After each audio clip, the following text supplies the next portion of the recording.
aqui. Antes de mais, quero desejar um bom ano a todos os colegas e agradecer esta oportunidade para falar com todos. Espero que esta reunião possa elucidar os nossos colegas sobre o trabalho que efetuámos e que desejamos efetuar no futuro.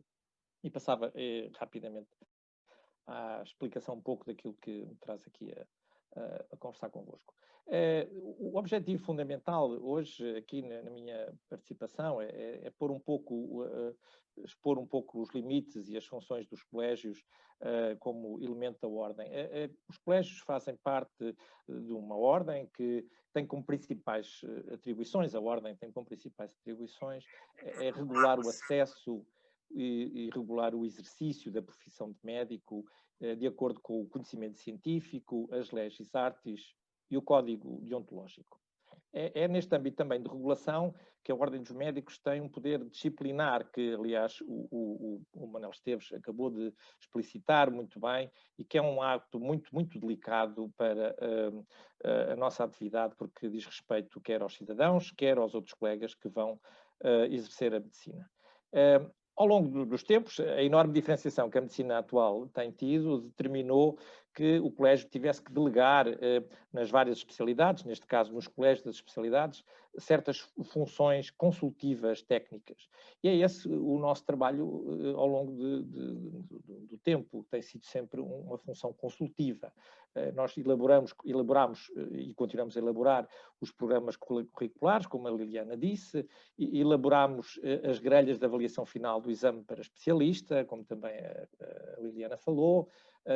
Fazemos uma coisa com uma regularidade, que é a avaliação regular da idoneidade e da capacidade formativa dos serviços, que deve ser monitorizada por um órgão competente, isento, autónomo, independente, como é o nosso, também, além destas funções, também elaboramos normas técnicas e clínicas, como por exemplo o Choosing Wisely, que vamos implementar com maior intensidade.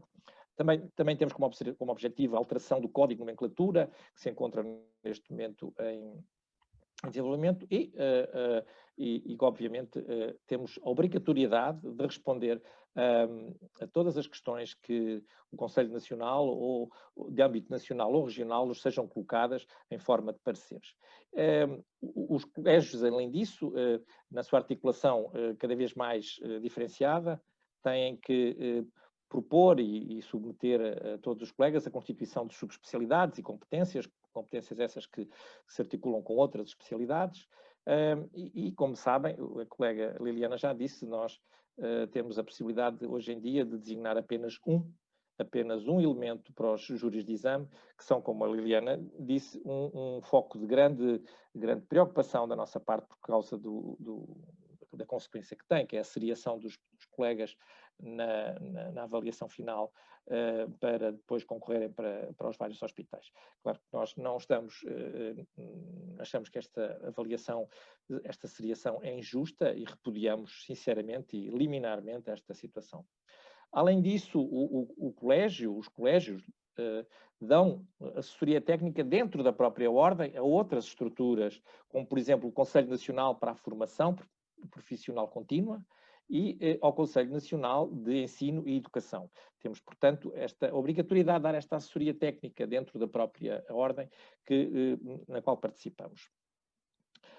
Além disso, os colégios, ou o nosso colégio em particular, colabora com diferentes órgãos e comissões que são importantes para a psiquiatria nacional e não só. Participamos no Conselho Nacional de Saúde Mental, na Comissão Nacional de Trauma, na Comissão para o Luto Prolongado, na Comissão para a Prova Nacional de Acesso à Especialidade, como é conhecido, temos que participar nela, e na direção da subespecialidade atual da psiquiatria forense, e ainda numa outra estrutura, que é a Union of European Medical Specialists, que algum colega mais à frente falará.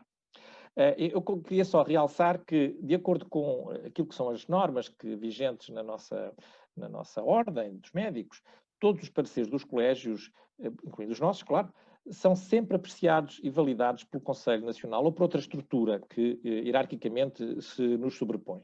Ou seja, os colegas estão integrados numa estrutura que é a Ordem dos Médicos, que avalia e valida sempre o trabalho dos colégios. A Ordem, assim, de certa maneira, através de vários órgãos, tem claramente poderes executivos no seu papel de regulação da atividade médica.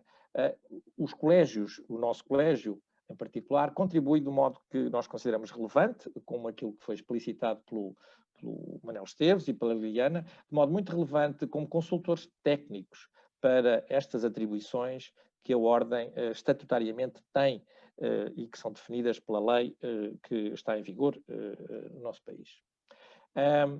Se bem que os colégios devam facilitar a articulação entre a Ordem e as sociedades científicas, que é o que devemos fazer, nós achamos que não são os colégios que devem organizar os congressos, ou os seminários, ou os workshops, ou os cursos. Não, essas funções de organização de atividade científica devem ser, competem fundamentalmente às sociedades científicas, aos serviços universitários, ou aos serviços hospitalares, aos hospitais, às universidades, fundamentalmente devem ser organizadas por estas estruturas.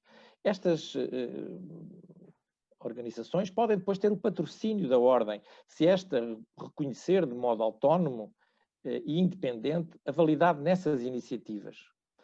São também as sociedades e outras instituições que, na nossa opinião, devem atribuir os prémios.